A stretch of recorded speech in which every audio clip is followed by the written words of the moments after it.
There's something comforting about knowing your neighbors, waving as you pass, borrowing sugar, exchanging smiles on quiet mornings. But sometimes the people living closest to us are the ones we should fear the most. These aren't just stories about creepy strangers or unsettling noises. These are true accounts of neighbors with secrets so dark, so disturbing, they'll make you think twice before ever trusting the person next door.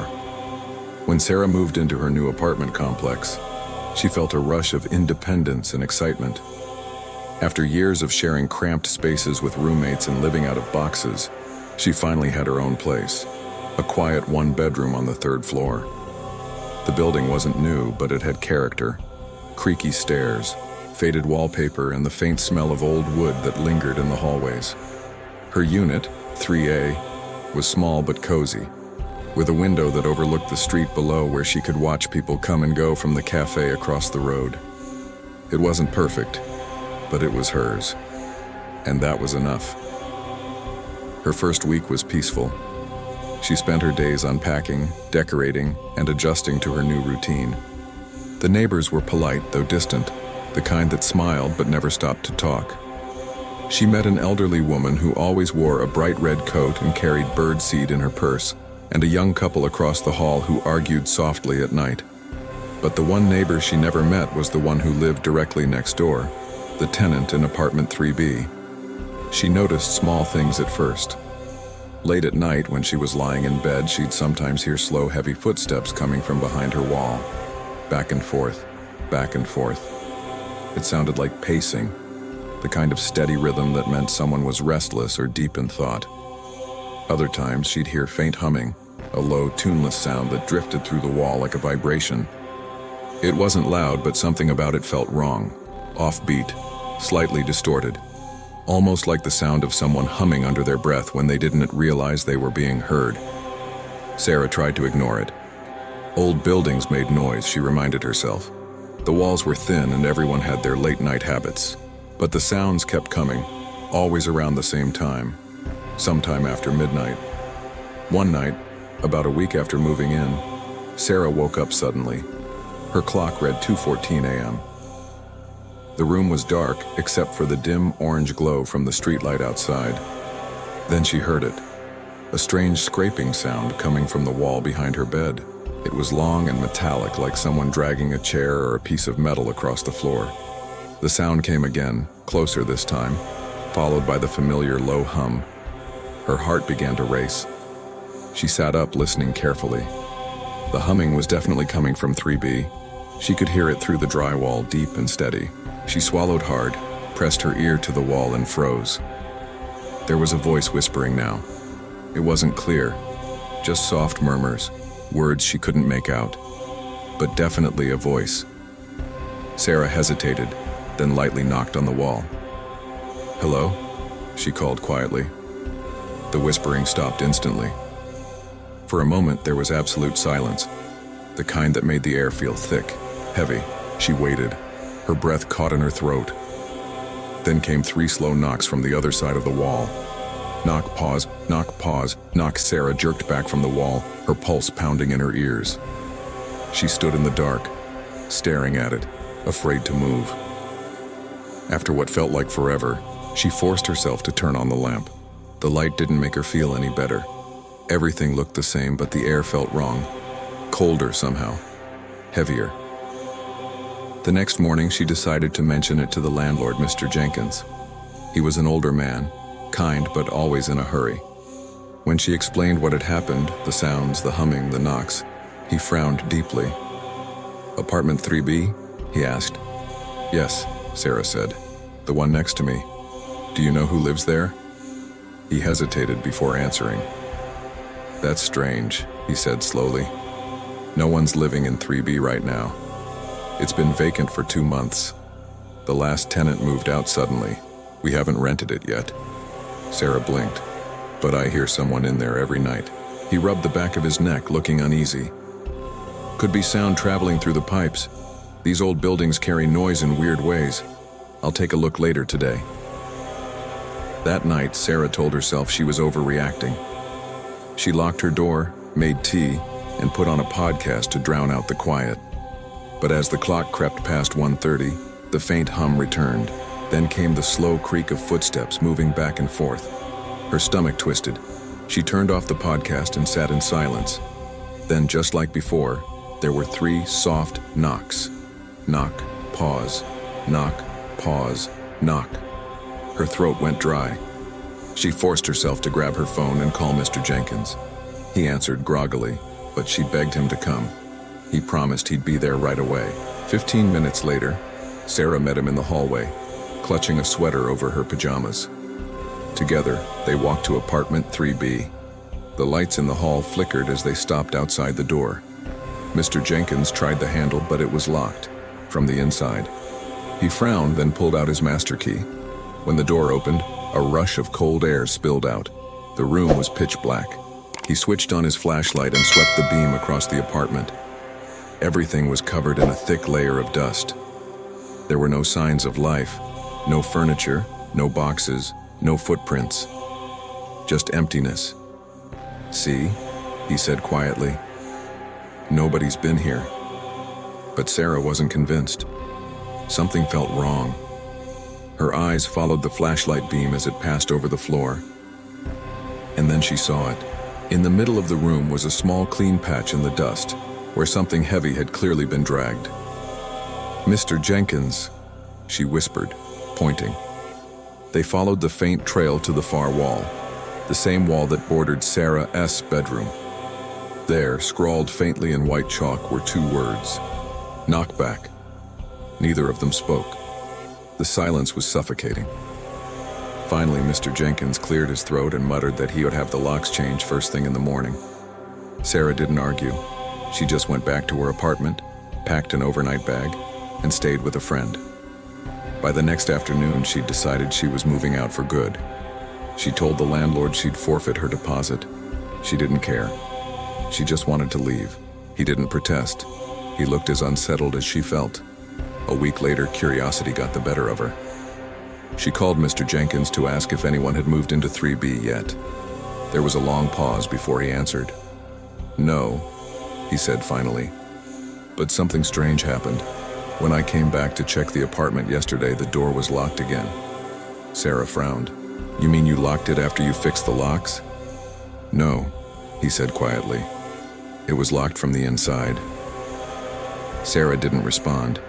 She just hung up and stared at the wall beside her bed in her new apartment. The silence pressed against her like a weight. She told herself it was over, that she'd left it all behind. But that night, just as she started to drift off, she thought she heard it. Faint, rhythmic, impossible. Knock, pause, knock, pause, knock. Her breath caught in her throat. She turned on her lamp and stayed awake until dawn, too afraid to close her eyes. From that night on, she never slept without the lights on, and she never lived in an apartment with shared walls again. Story number 2. The couple next door. Tom and Olivia were thrilled when they finally bought their first home, a cozy 2-story house in a quiet suburban neighborhood. It was the kind of place people dreamed of settling down in. Freshly cut lawns, white picket fences, and neighbors who waved every morning. Everything seemed perfect, almost too perfect. The houses were close together, but that only made things feel warmer, more connected. And their next-door neighbors, Greg and Linda, were the kind of couple you'd expect to see on a postcard. Middle-aged, polite, always smiling. From the very first day, Greg and Linda went out of their way to make Tom and Olivia feel welcome. Greg mowed both lawns on weekends, insisting it was no trouble at all, while Linda often appeared at their door with baskets of cookies, homemade pies, or casseroles, just in case you don't feel like cooking tonight. They seemed like the ideal neighbors, friendly, helpful, maybe a little too enthusiastic, but harmless. Tom even joked that they'd hit the neighbor jackpot. For the first few months, life was calm. Tom and Olivia spent their evenings unpacking, decorating, and enjoying the peace they'd longed for. But slowly, small things began to feel off. It started with Tom noticing Greg outside late at night. Their bedroom overlooked the backyard, and more than once, Tom would wake up around midnight, glance through the curtains, and see Greg standing motionless in his yard. No lights on, no tools in his hands, just standing there staring toward their house. Sometimes for minutes, sometimes longer. At first, Tom laughed it off. Maybe Greg was just a night owl or couldn't sleep. But it kept happening. 2, 3 times a week. Always at the same spot. Always facing their house. One evening around 11:30, Tom went out to take the trash to the curb. The air was cool, the streetlights casting long shadows across the grass. As he walked past the fence, he glanced toward Greg's yard and froze. There he was again, Greg, standing perfectly still near the hedge, his face barely visible in the dim light. "Everything okay, Greg?" Tom asked, trying to sound casual. For a long moment, Greg didn't move. Then slowly, he turned his head, smiled that same polite, unnerving smile, and without saying a word, walked back into his house. Tom stood there for a few seconds, uneasy. Maybe Greg was just strange. Maybe he liked the quiet. But that night, Tom locked every window before going to bed. At around 2 a.m., Olivia woke suddenly. There was a faint noise, a light tapping sound at the bedroom window. At first, she thought it might be tree branches or rain, but when she sat up, she realized it was too rhythmic.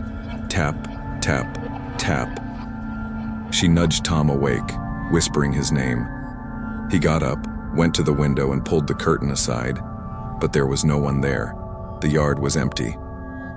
When he went outside the next morning, he noticed muddy footprints in the flower bed directly beneath the window. Large, distinct, and fresh. Later that day, Greg was out front watering his lawn. He looked up, smiled, and waved as if nothing had happened. Tom forced a wave back, trying to shake the uneasy feeling that his neighbor knew exactly what had happened the night before. Over the next few nights, things got worse. Olivia began hearing faint noises through the walls, whispering soft and distorted, just on the edge of hearing. Sometimes she thought she could make out her own name. The whispers didn't sound like the television or a radio. They sounded too close. One night, Tom pressed his ear to the wall trying to catch the sound. His stomach twisted when he realized the voices, a man and a woman, sounded eerily like Greg and Linda. Their tones were familiar, though warped, as if recorded and played through old speakers. He tried to pinpoint where the sound was coming from, but it seemed to shift, crawling along the walls like it was inside the house itself. That same night, as Tom stepped outside to clear his head, he noticed something strange. From Greg and Linda's house, a faint red glow pulsed behind the curtains, not steady like a lamp, but flickering, rhythmic, almost like the light from a recording device. He moved closer to the fence, his breath visible in the cold air. Then he saw them. Greg and Linda stood at their window, perfectly still, facing his house. Their faces were in shadow, but their outlines were clear, unmoving, rigid. It was as if they were watching him. Tom froze, waiting for them to move, to wave, to do something. But they didn't. They just stood there side by side, staring. The next morning, he told Olivia everything. They decided to install security cameras, one in the front yard, one in the back, just to be safe. The first night, nothing unusual happened. The second night, however, the footage changed everything. S stood at the edge of their backyard, Greg and Linda. Their faces were turned toward the house, motionless. They didn't move, didn't speak, didn't even sway. They just stood there for 10 full minutes.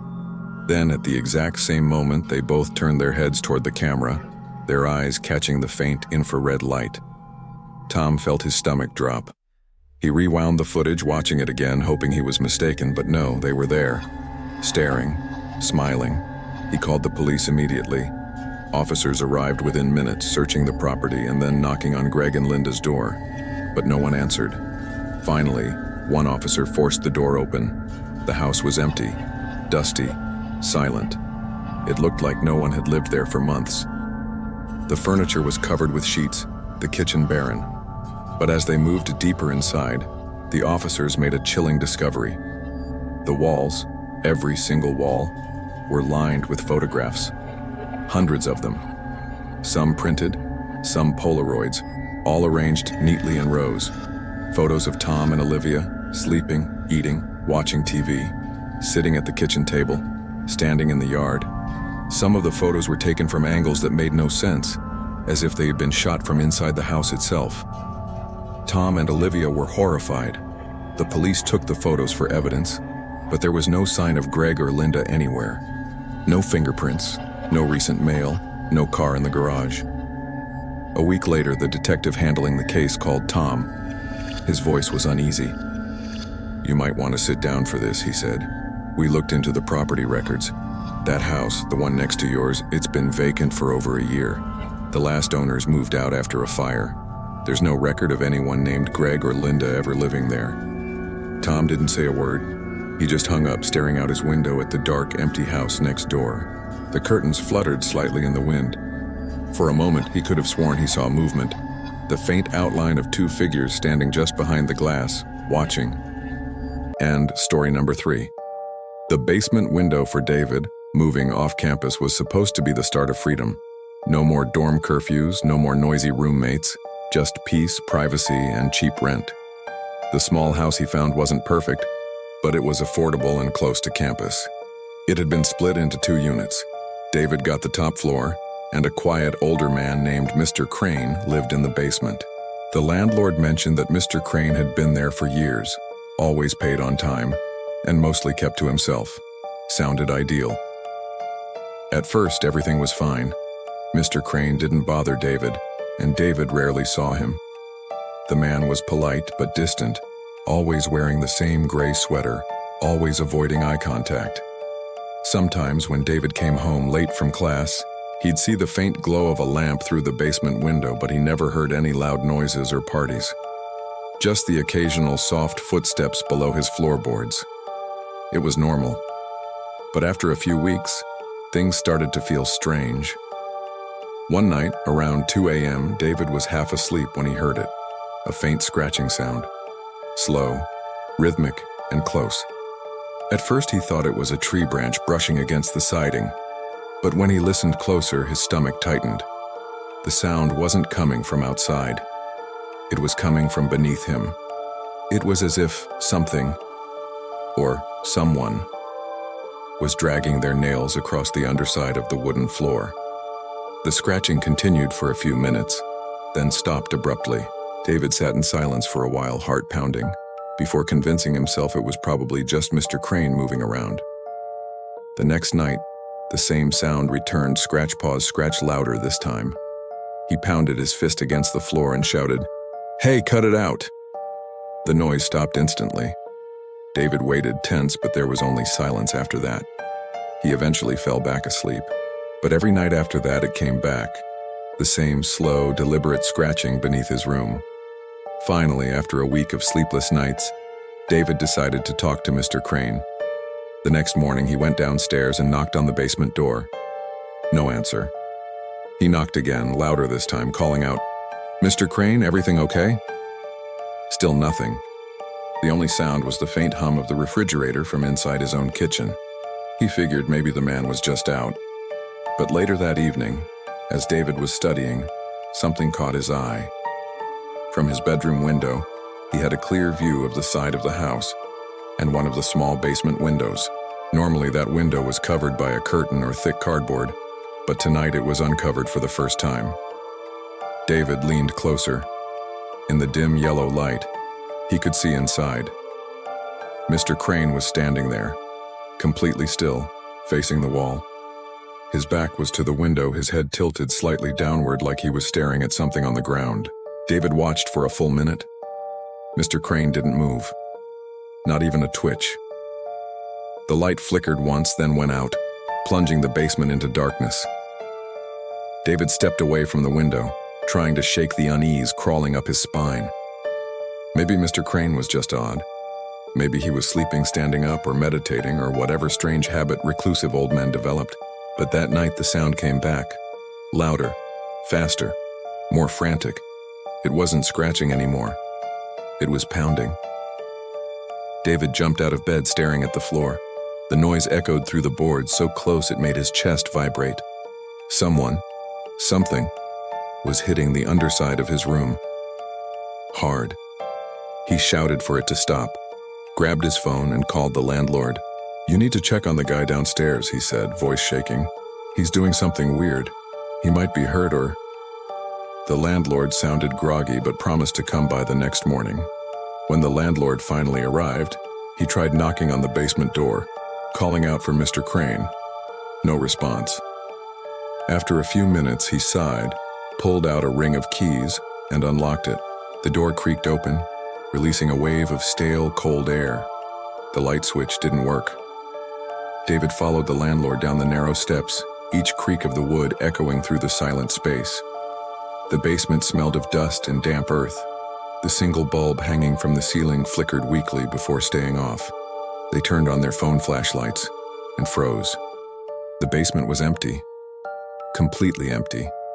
The walls were bare concrete except for one section, where the drywall had been torn away, revealing a hole about 3 feet wide. A tunnel. The edges were clawed out, packed with dirt. It led straight into the earth beneath the house. The landlord whispered, "What the hell?" David crouched near the opening, shining his flashlight inside. Something glinted in the beam. He reached in and pulled out a small Polaroid photo. Then another. Then another. His breath caught. Every single one was a picture of him.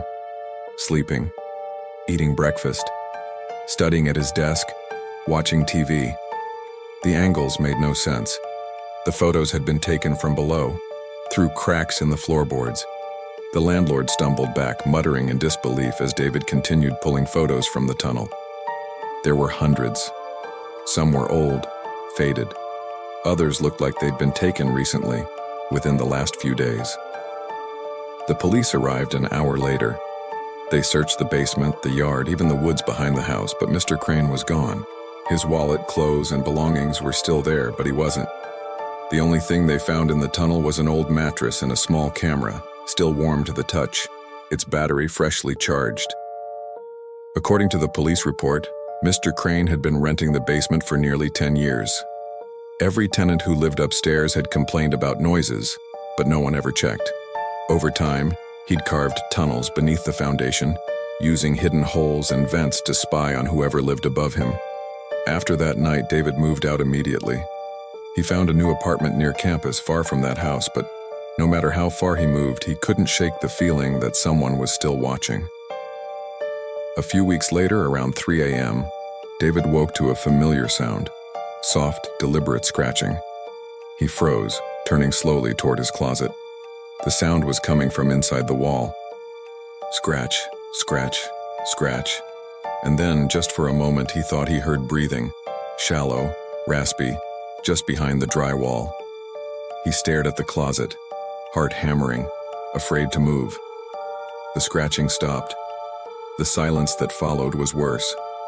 He lay awake until sunrise, waiting, listening, every muscle tense. When he finally worked up the courage to open the closet door, there was nothing there. Just a faint crack running along the baseboard, and a tiny hole no bigger than a coin, perfectly round. He covered it with duct tape, but every night since he swore he could still hear it. That same faint scratching, like nails dragging against wood, patient and steady, waiting for him to fall asleep. Maybe it's better not to know too much about the people living next door, because sometimes the smiling neighbor, the quiet couple, or the friendly old man could be hiding something far worse than you can imagine. Which story chilled you the most? Let us know in the comments below. And if you're home right now, maybe go check your locks. Don't forget to like, share, and subscribe for more true horror stories every week. Stay safe and stay alert.